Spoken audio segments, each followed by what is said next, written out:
Um, it's Mario again, and we have the webinar number 3 of the Reinvention Revolution series. It's a great pleasure for me to be here with you today. I've been getting a ton of questions, more than I actually thought I would be getting at this point. The whole idea of this was to introduce you on the concept of what the Reinvention Revolution was about, and some of the things that we believe are important when we are talking about reinventing yourself in this age of complete disruption, right?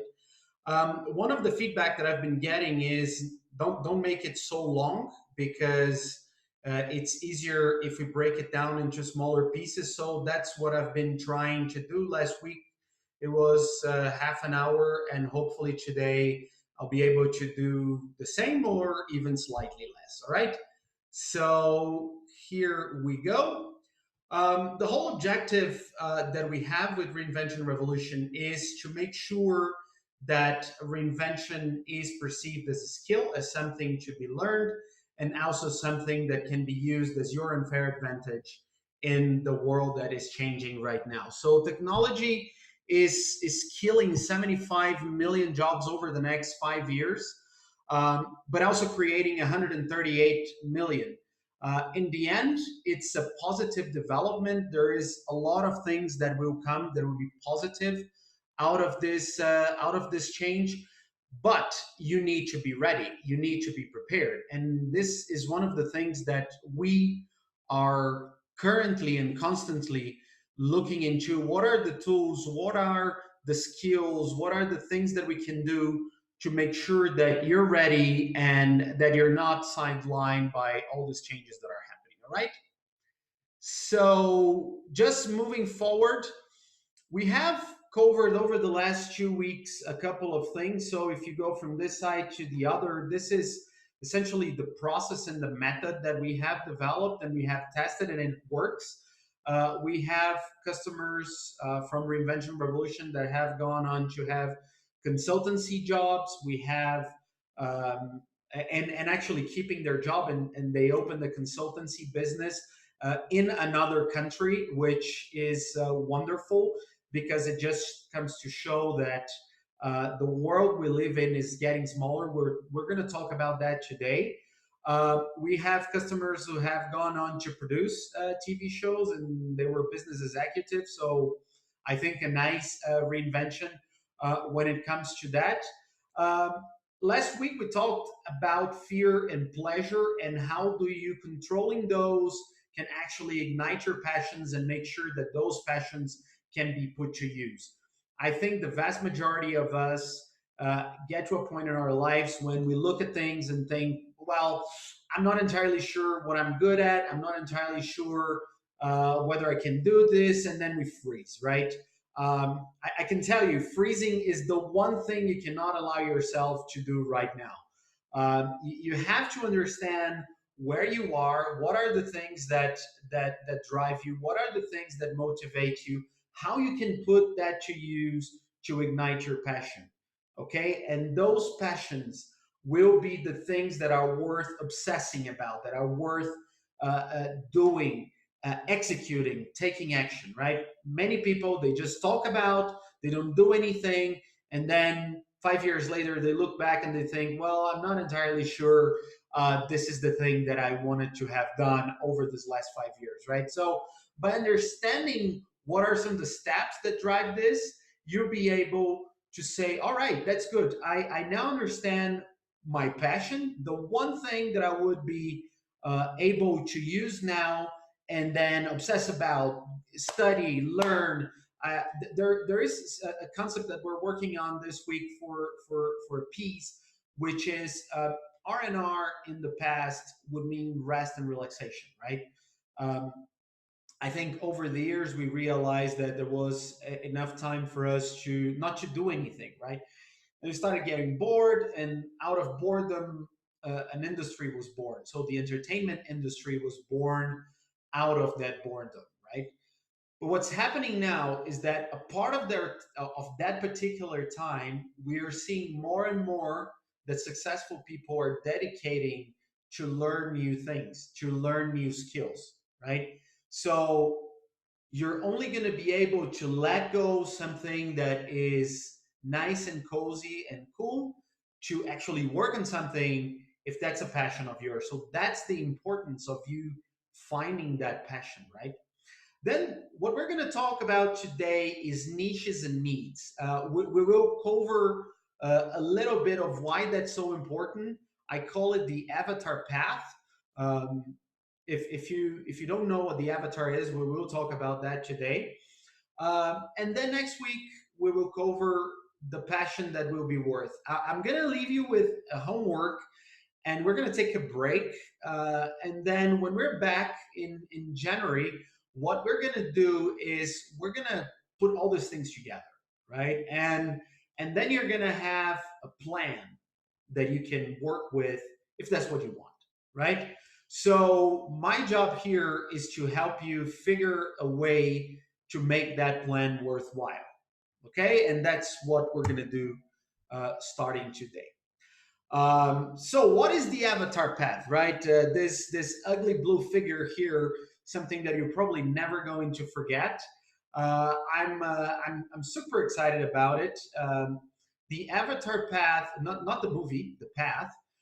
It's something that we've been uh, tweaking and putting together for a while, right? And why is that? Because a lot of the customers that we get, when we get to this point, um, of the program, they'll come and they'll say, well, okay, I know my passion. Now what? And the most important thing, and the thing that scares most people about a shift like the one we're living right now, is the fact that I may have a passion, but can I live off of it, right? Why is it that some musicians are extremely good and successful, and why some are just struggling to make ends meet, right? There is a difference between the two. Um, we will talk about a part of that difference today, which is really understanding who your customer is.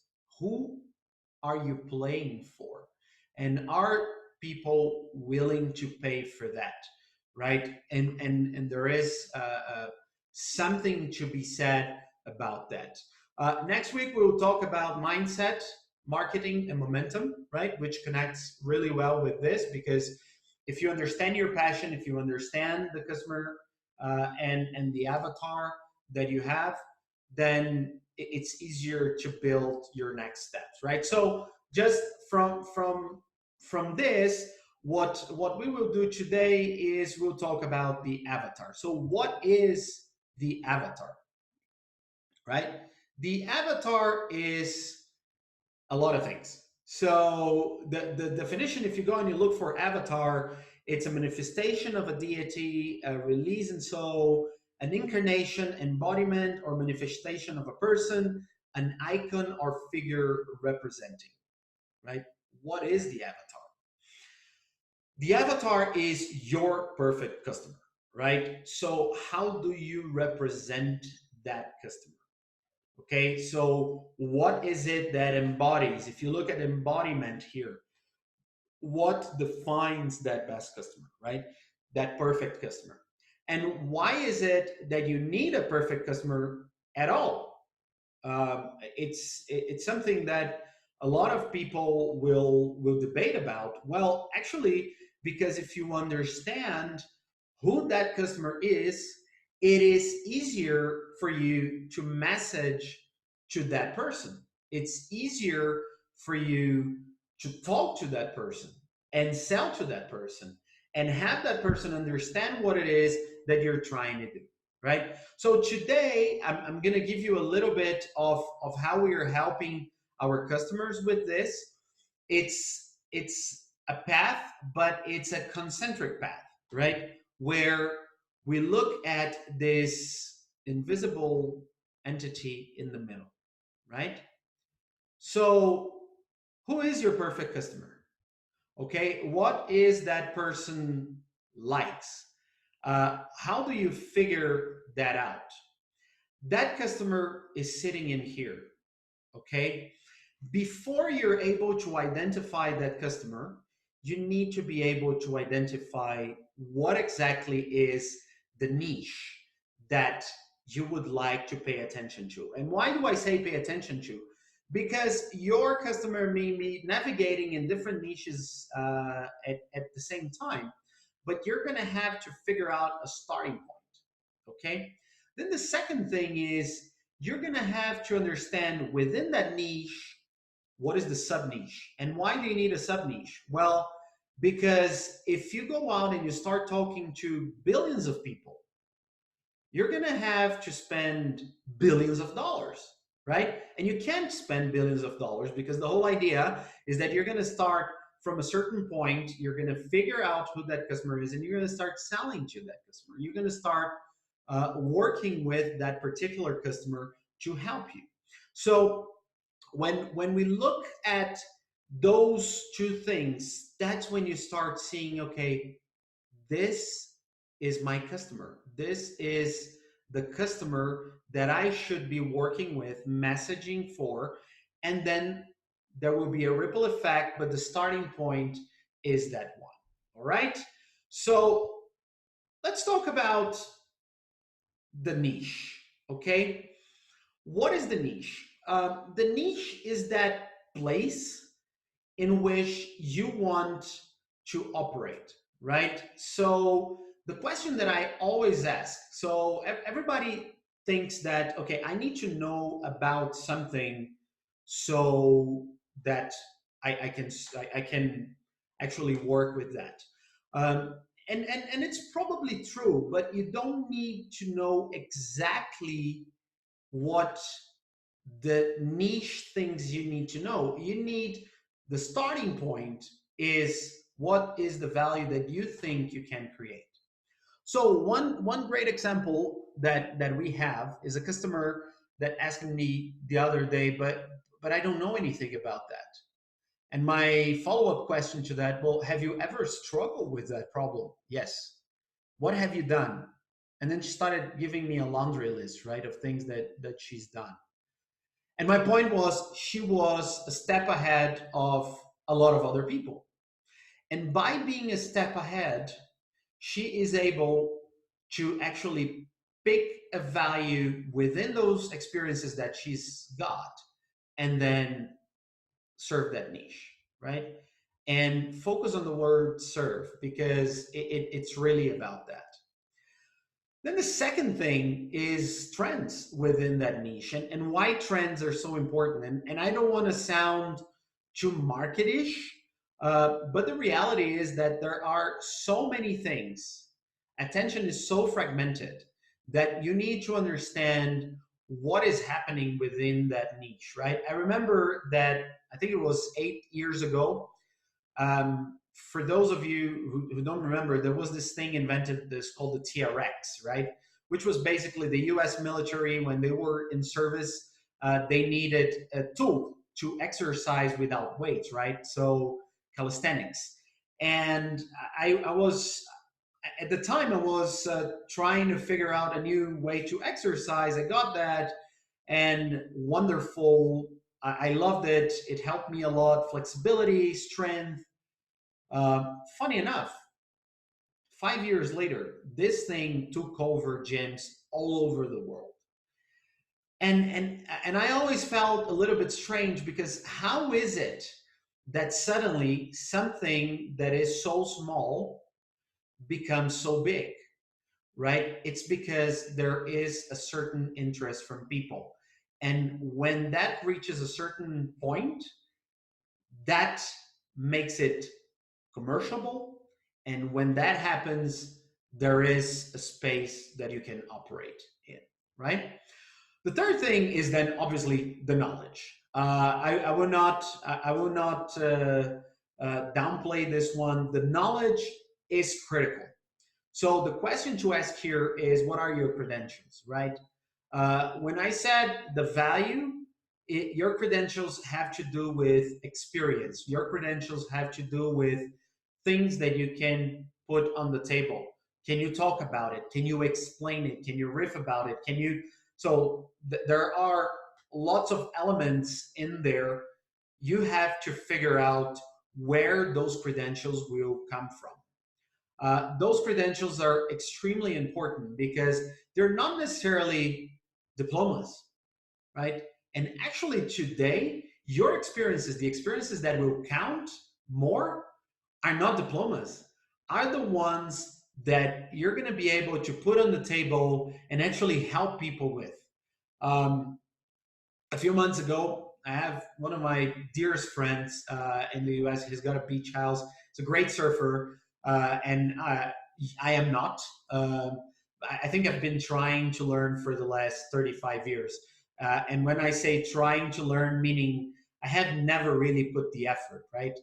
And we've known each other for a long time.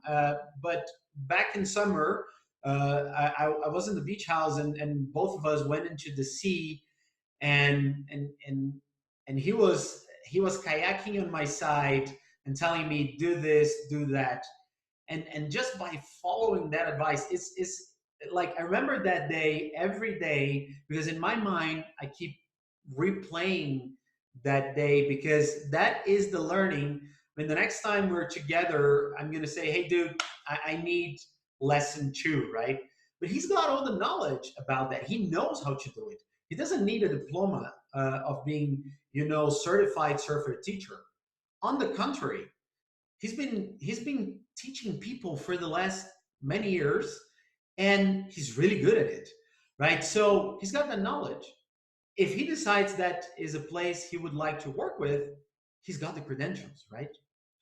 And then you need to figure out what are the needs, right? I lumped that into these 4 points, and the needs being the last, because the needs will essentially emerge as you understand, okay, this is the value that I can add. These are some of the trends that I understand from that niche. This is the knowledge that I have. The needs will essentially emerge, but you have to understand where they are and how do you picture them. Okay, if not, you're going to be trailing around, because there is nothing that can be sold to someone that doesn't need, right? That's very important, that nothing that can be sold for someone that doesn't need that, right? There's a great concept that, and we'll talk about that later on, about things that we would love to have, right? But they are taken for granted, right? That we want, and things that essentially they add no value whatsoever in the end, right? The one thing that will move the needle when you're talking about niches is the needs that you're looking for, right? That's extremely important. And that goes for, I would love to have an e-commerce business. Okay, I'm going to ask you these 4 questions to begin with, right? I would love to have a consultancy. I'm going to ask you these 3 questions. I would love to have a school of some sort. I'm going to ask you these things, right? I'm going to be keeping asking you these things until we get to the point where we understand what it is, and then we can move on to the next level. And that next level is the sub niche. So why is that sub niche so important? The sub niche is you essentially dissecting the place that you decided you can add value for, you have the knowledge for, you have an understanding about that, and you know the needs of that group, right? Then you have to go a step further. And the reason for that is very clear. When I look at my mailing list, at my CRM, at the website visits, all the numbers that I have on the Reinvention Revolution business, the one thing that I know I have, I don't have a million people following me, but I know I have a very distributed followership, right? So I have people in Asia, in Europe, in the Middle East, in Latin America, North America. So literally all over the place. When I see, the people who attend the webinars, the people I get responses from, it's all over the place. So you have to be careful because the world is becoming very small, and you could be talking about niches that have millions of people, right? And communicating with millions of people is difficult. So you need to understand really what are the specifics, right?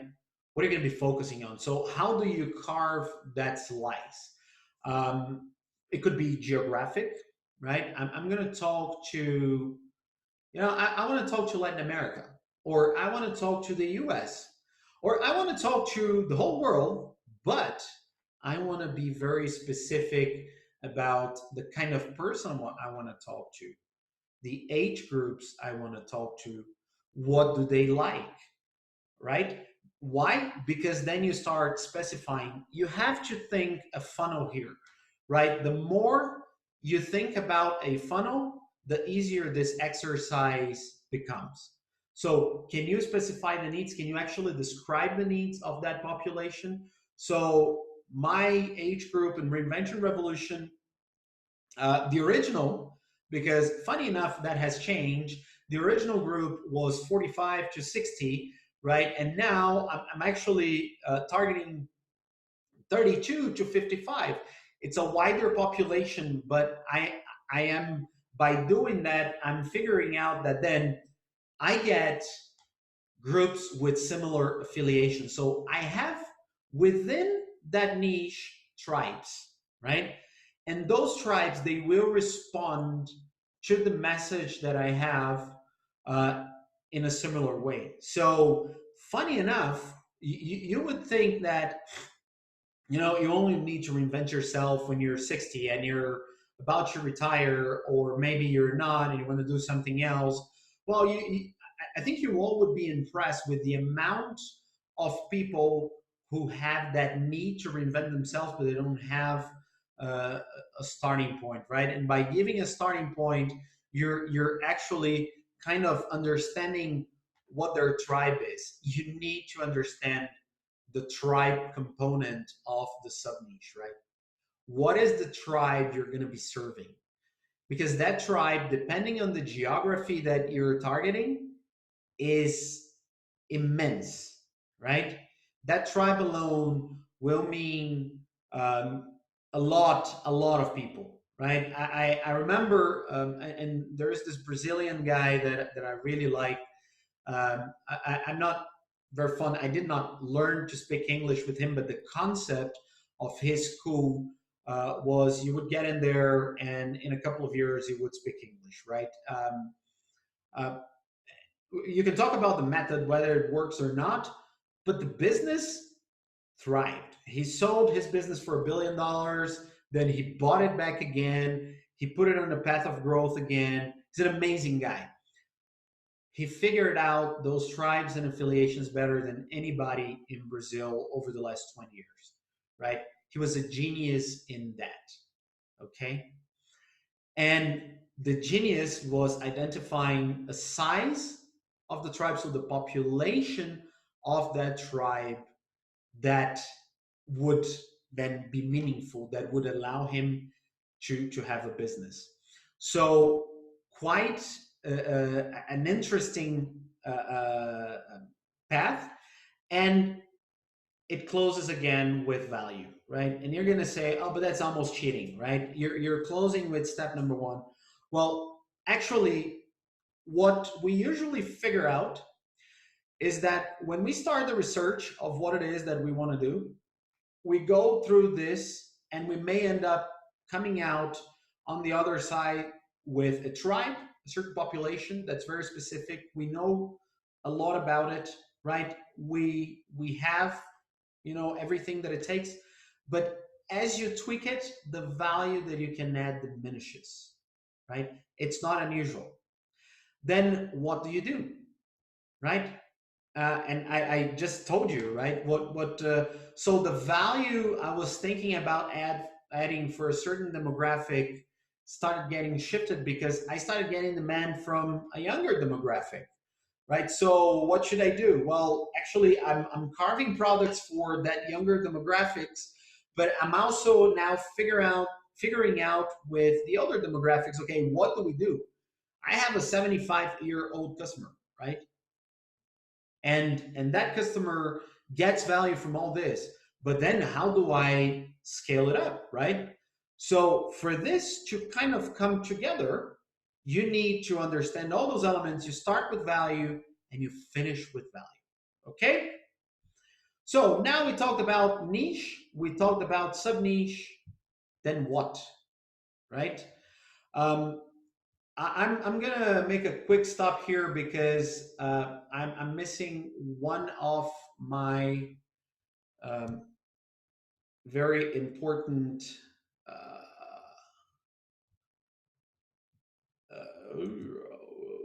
I don't know what's happening. We are having a technical problem, which is amazing.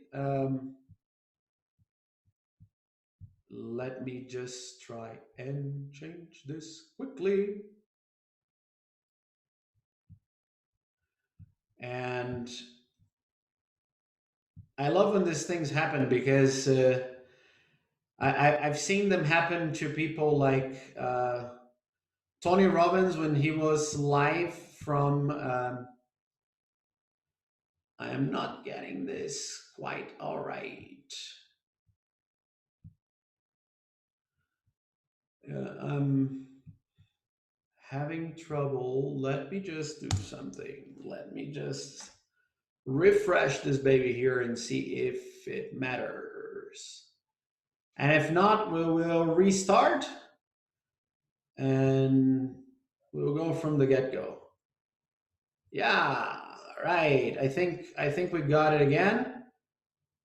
Yeah, you were not supposed to be Mr. Green. I know I changed you right now. Hang on one quick second and all right. And back we are.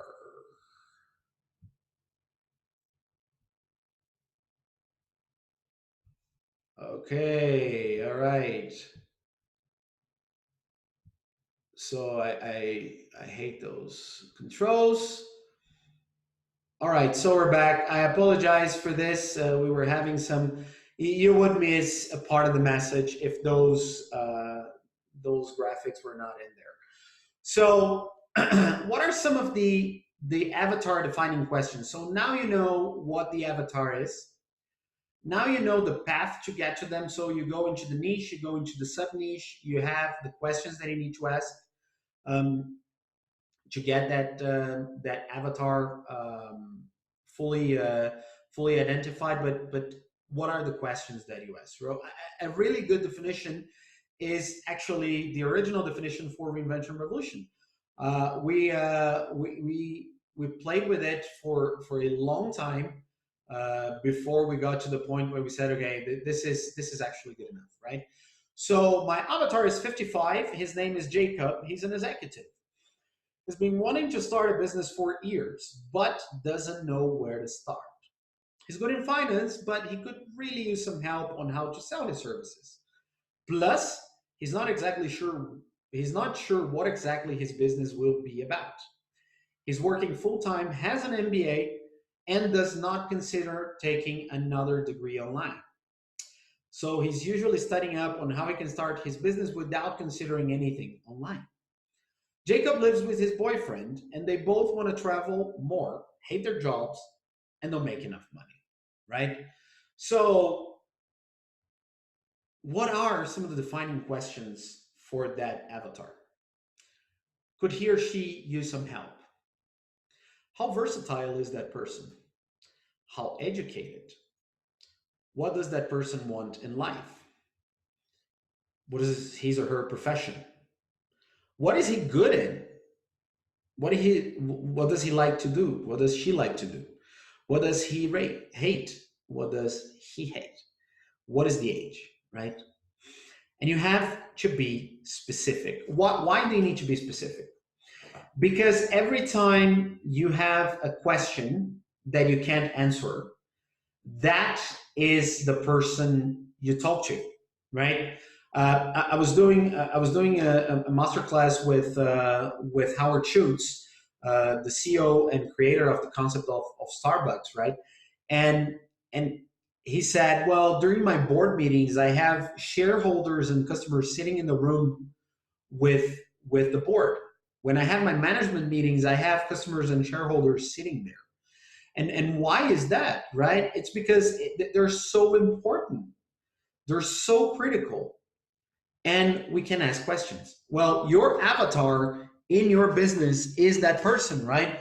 What can you ask that person that you don't know? Because based on whatever tribe definition that you have, whatever element of what he wants, she wants in life, what is the profession, what he hates, what he likes, he will be able to give you an answer, right? And that answer will guide your efforts into making a better business, right?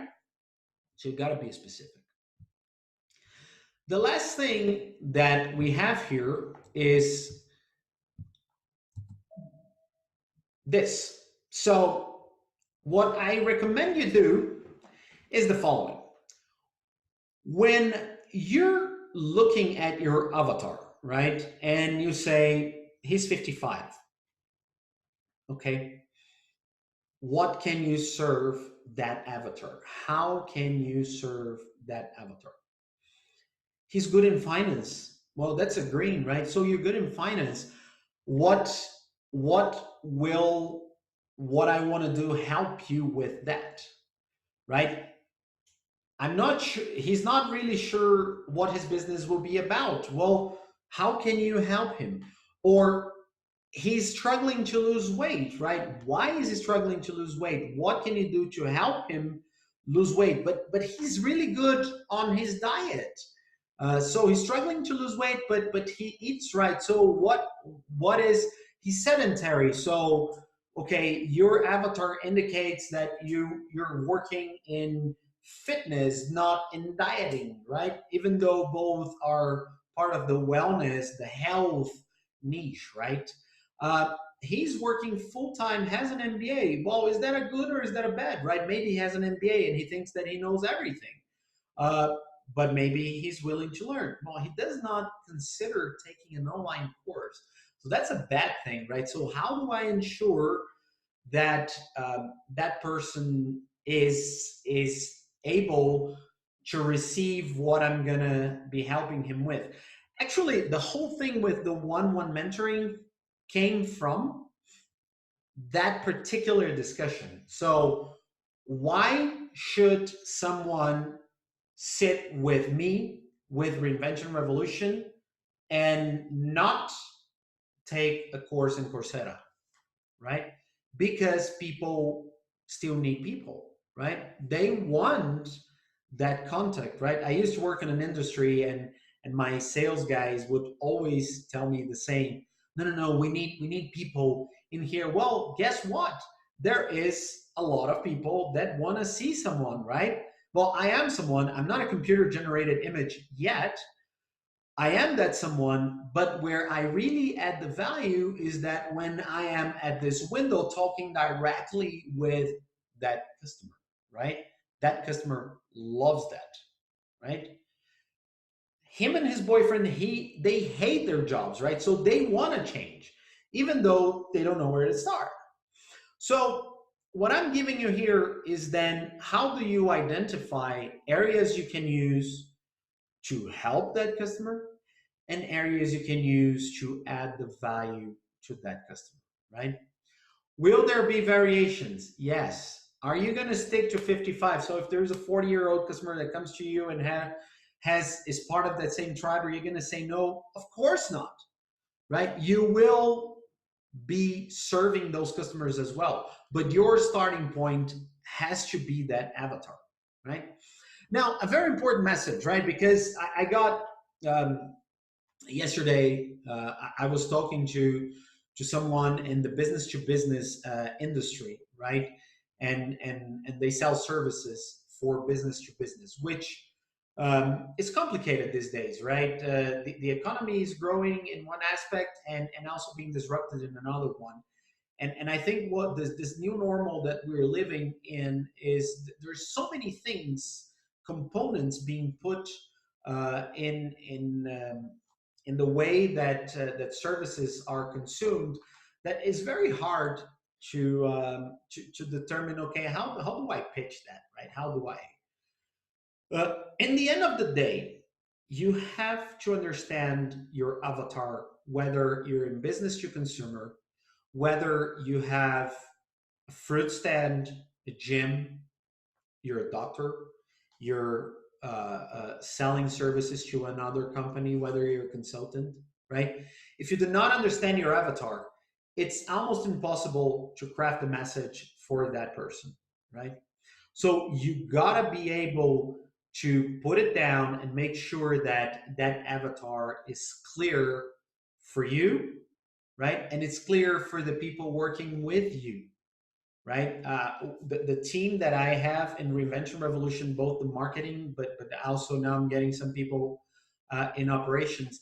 They need to see what that avatar is. They need to understand, okay, you cannot communicate with that person the way you would communicate with yourself. You have to be able to shift that communication so that you can get something else done for that person, right?